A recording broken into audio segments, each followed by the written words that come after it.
बादली के विधायक कुलदीप वत्स आज कासनी पहुंचे, जहां पर उन्होंने एक विशाल जनसभा को संबोधित किया। यहां पहुंचने पर ग्रामीणों ने विधायक का जोरदार स्वागत किया। सैकड़ों की संख्या में महिलाएं, युवा और बुजुर्ग यहां पर अपने विधायक का स्वागत करने के लिए आतुर दिखाई दिए। इंद्रदेव भी मेहरबान थे। जबरदस्त बारिश हुई, लेकिन उसके बावजूद भी यहां पर पहुंचे ग्रामीणों ने न हौसला नहीं तोड़ा और विधायक के लिए डटे रहे। विधायक ने भी कहा, हम किसान के बेटे हैं, बारिश से नहीं डरने वाले। हम लोग आंधी तूफान और बारिश में डटकर ही फसलों को उगाते हैं। उसके बाद लोगों ने तालियां बजाकर अपने विधायक का जोरदार स्वागत किया। उनके साथ में कांग्रेस के सभी वरिष्ठ कांग्रेसी नेता, युवा नेता भी मौजूद रहे। विधायक कुलदीप वत्स ने कहा कि ये मेरा गांव है और बादली मेरा परिवार। उन्होंने कहा, जिस तरह से भारतीय जनता पार्टी के कुशासन से अब लोग पूरी तरह से त्रस्त है, उन्होंने कहा लोग नहीं भूल सकते उन बेटियों पर बर्बरता, नहीं भूल सकते पहलवान बेटियों के साथ जिस तरह से तानाशाही इस भारतीय जनता पार्टी की सरकार ने की। उन्होंने कहा, खट्टर ने 10 साल हमारे ऊपर जिस तरह का अत्याचार किया वो किसी से छिपा नहीं है। जब हमारे किसान सड़कों पर बैठे रहे तो उन्हें खालिस्तानी, पाकिस्तानी न जाने क्या क्या इस सरकार ने कहा। अब समय आ गया है कि वोट की चोट से भारतीय जनता पार्टी को उखाड़ फेंके। उन्होंने कहा, हालांकि हमारी ताकत तो उसी दिन पता लग गई थी जब उन्होंने मुख्यमंत्री को बदला, लेकिन अब हम मुख्यमंत्री नहीं पूरी भाजपा को बदलेंगे। उसके बाद वहां बैठे सैकड़ों युवाओं ने विधायक का स्वागत किया।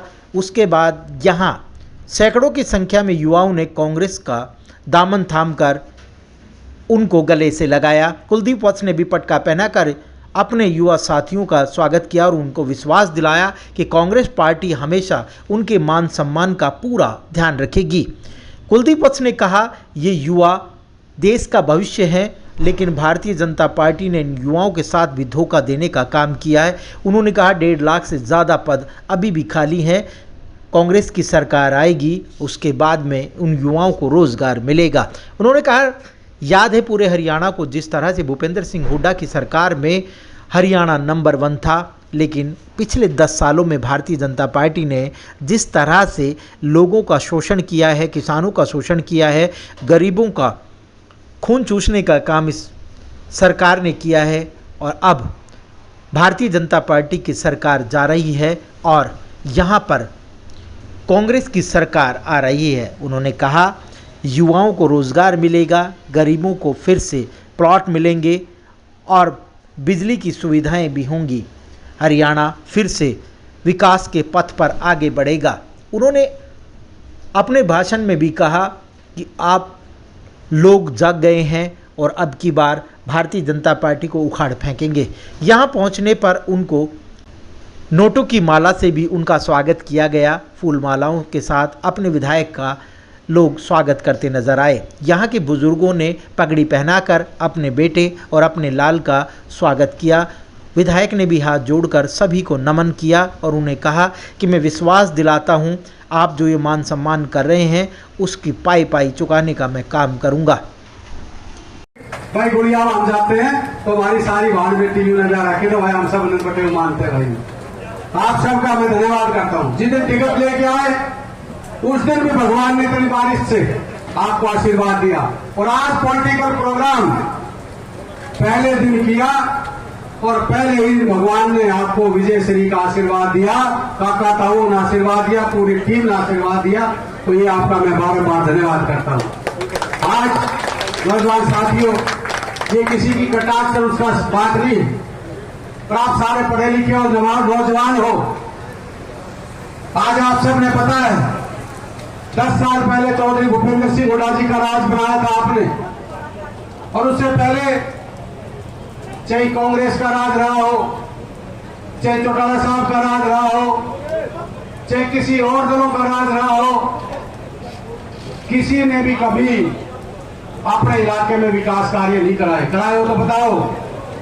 पर जब आपका राज आया, आपने संघर्ष किया, चौधरी भूपेंद्र सिंह हुड्डा, भाई दीपेंद्र सिंह आपने सांसद बनाए, जब आपका मुख्यमंत्री बना था तो अपने इलाके में जो विकास की बात थी चाहे रोजगार की बात थी, चाहे सम्मान की बात थी। आप बताओ अपने इलाके में हुआ या नहीं हुआ? मैं आपसे पूछना चाहता हूँ, बताओ भाई, आप पूछना चाहता हूँ। और जो 10 साल जो एक खट्टर साहब जो एक अहंकार के घोड़े पर सवार था, जिन्होंने पूरे हरियाणा के नाश करने का काम किया, जिन्होंने हर तरीके से, चाहे युवाओं के रोजगार की बात थी, चाहे किसान की बात थी, चाहे महिला खिलाड़ियों की बात थी, चाहे सेना की बात थी, चाहे यूथ की बात थी, चाहे कर्मचारियों की बात थी। विकास को छोड़िए, रोजगार को छोड़िए, हमारे इलाके में विकास भी छोड़ दो, नौकरियां भी छोड़ दे, सबसे ज्यादा हमारे इलाके का अपमान करने का काम किया। जय जवान जय किसान का नारा होता था, कहते थे जय जवान जय किसान।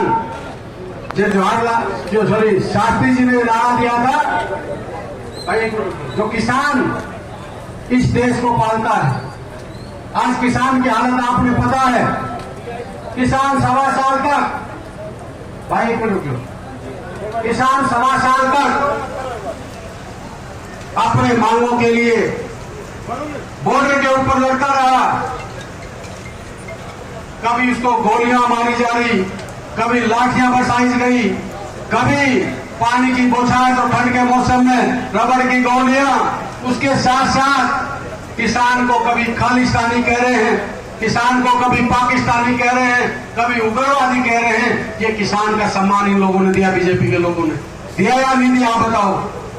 हमारे खिलाड़ियों की बात थी, हमारी बहन बेटियों को, यहां का मंत्री था जो संदीप सिंह मंत्री था, हमारी बहन बेटी कोच थी। फतेहपुर गांव और मेरा गांव और कासनी गांव अलग नहीं है। जब एक शब्द आज पॉलिटिकल बात करते, हेलीकॉप्टर को तो उतार देते थे, वहां पे परिवार को बुला के दबाव देने की कोशिश की। उस बेटी के साथ इतना दुष्चार हुआ, धमकियां दी, जान से मारने की धमकियां दी। और जो लोग आज तरह तरह की बात करते हो, मैं आपका अपना हूं, आपका थाना हूं, तो ये हूं, फलाना हूं, मैं पूछना चाहता हूं आपसे, क्या वो क्या वो बेटी किसकी थी? हमारी बेटी थी या नहीं थी? उसके बारे में एक शब्द किसी बीजेपी के नेता ने कहा? जब हमारी बहन जंतर मंतर पे, हमारे पहलवान विनेश फोगाट, साक्षी मलिक, सारी हमारी बेटियां वहां पे बैठी थी। कैसे आपने देखा होगा, रात के 12 बजे हमारी बहन बेटियों को रोड पे घसीटा जा रहा था, उनके कटी पे जूते रख के उनको रोका जा रहा था, उनका शोषण हो रहा था। पर किसी बीजेपी के नेता ने उन बेटियों के लिए, उन खिलाड़ियों के लिए एक शब्द नहीं कहा। हर तरीके से हमारा अपमान करने का काम इस बीजेपी की सोच सरकार ने किया।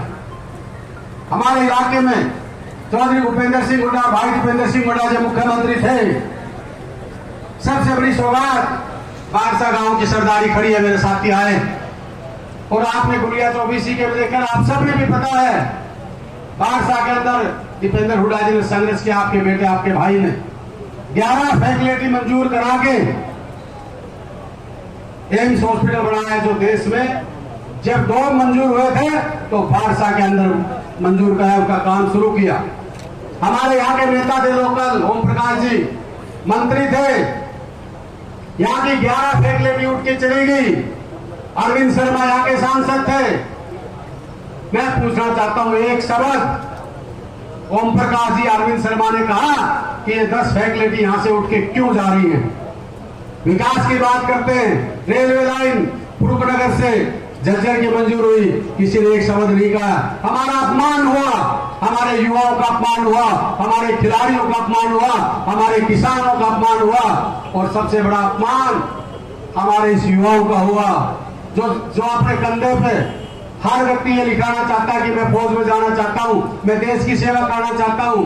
अग्निवीर के नाम से हमारे युवाओं के साथ धोखा हुआ या नहीं हुआ? और जो लोग बात करते हैं विकास की, लोग बात करते हैं अपनेपन की, मैं पूछना चाहता हूं, आपका बेटा हूं, आपका खून, आपको एक विश्वास दिलाता हूं, आपके आशीर्वाद से चौधरी भूपेंद्र सिंह हुड्डा इस प्रदेश के मुख्यमंत्री बनेंगे।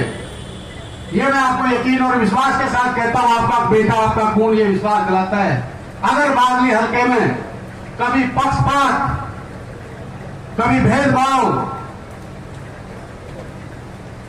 भूपेंद्र सिंह हुड्डा जी की तरफ से हो जाए, मैं आपका वकील बन के बैठा हूं। रोजगार की बात होगी, कासड़ी में 10 नौकरी लगेगी तो ढाकला में भी 10 नौकरी लगेगी। ये नहीं होगा कि कासड़ी में 10 लगी, ढाकला में 8 लगी। सबका सम्मान विकास, सम्मान सम्मान सम्मान विकास और रोजगार की जब बात आएगी, मेरे युवा साथी खड़े हैं बराबर है। मैं आप सबका धन्यवाद करता हूं। और भाई हमारे कांग्रेस पार्टी के सारे नेता बैठे हैं, आपको तो एक बार सारा बोल दूं क्योंकि बारिश का टाइम है। हमारे सारे कांग्रेस के वरिष्ठ नेता जिनका सहयोग, जिनका साथ मेरे साथ है, मैं अपने सारे नेताओं का, मेरे भाइयों का, छोटे बड़ों का, सबका स्वागत धन्यवाद करता हूं। काका काऊ, माता शक्ति, मेरे नौजवान साथियों, आज आपने आशीर्वाद के रूप में और भगवान ने भी आशीर्वाद दिया। जिस दिन टिकट लेके आए, भाई एक मिनट रुक लो भाई बाद में दियो, ये मानतान बाद में दियो, बाद में मानतान दियो। मुझे भगवान का कसूर नहीं है, जब ताकते टिकट दी, जब बॉर्डर पर घुसे तो रात तक बारिश लाए तो तुम क्यों डर रहे हो। बहुत ही मान और सम्मान के योग्य मेरे पिता तुल्य, मेरे बुजुर्गों, मेरी माता शक्ति, मेरे नौजवान साथियों, सबसे पहले तो मैं आप सबका धन्यवाद करता हूं, हार्दिक स्वागत करता हूं। जो आपने अपने बेटे, अपने भाई को आशीर्वाद दिया और ये इज्जत की जो पगड़ी आपने अपने बेटे के सिर पर बांधी, मैं अपने परिवार को, अपने काका ताऊ को ये वचन देता हूं कि मैं आपका बेटा हूं, आपका खून हूं, आपका अपना हूं। और ये गर्दन कट सकती है, कभी आपका बेटा, आपका भाई जिंदगी में ऐसा काम नहीं करेगा जो इज्जत की पगड़ी पर कभी कोई लांछन में दाग लगे। ये विश्वास दिलाता हूं इस बात के लिए। और धन्यवाद करता हूं मैं मेरे बड़े भाई और जिन्होंने इलाके में सेवा दे रहे हैं,